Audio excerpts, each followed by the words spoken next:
Hangad ng maraming Pilipino ang pumunta sa ibang bansa para kumita ng mas malaki at magkaroon ng mas magandang buhay. Pero kwento ng isang babaeng OFW na galing Jordan, mistulang bangungot raw ang kanyang naranasan sa pagtatrabaho sa ibang bansa.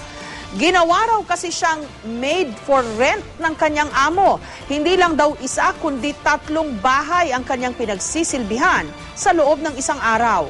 May report si Sherry Ann Torres.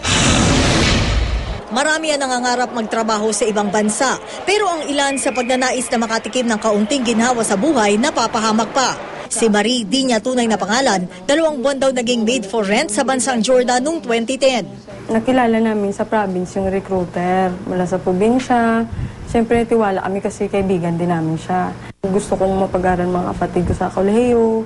Gusto ko mapagamot yung nanay ko sa heart. Supposed to be ang trabaho namin, janitress sa mall.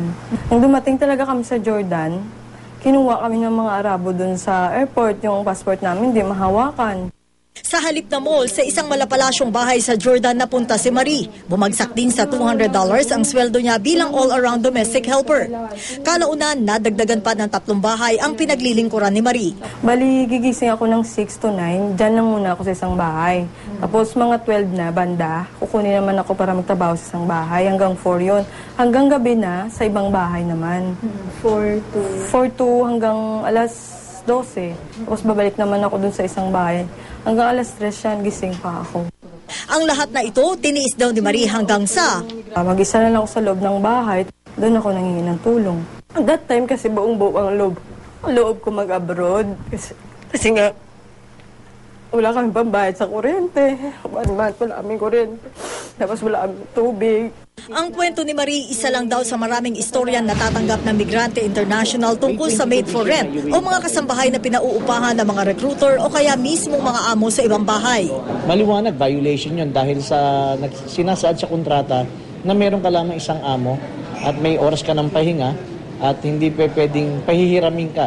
Kinumpirma naman ng Philippine Overseas Employment Administration na nakakatanggap sila ng impormasyon tungkol sa mga tinatawag na maid for rent. Sa ngayon, as I said, may preliminary reports na and it's just a matter of reporting this out in an IACAT meeting.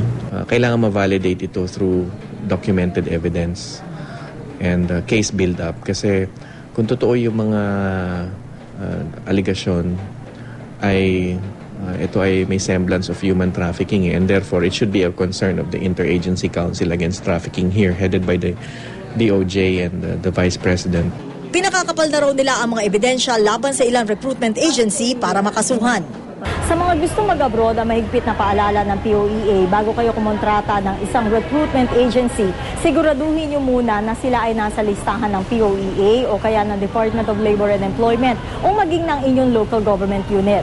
Ang isang lehitimong recruitment agency daw, walang isang agent na umiikot o nag-house to house. At kung ang pwesto na papasukan nyo ay domestic helper o kaya ay seafarer, hindi ito nang hihingi ng placement fee. O kung hindi man, 1 buwan ang sweldo nyo, pero ito ay kung kayo ay may kontrata na.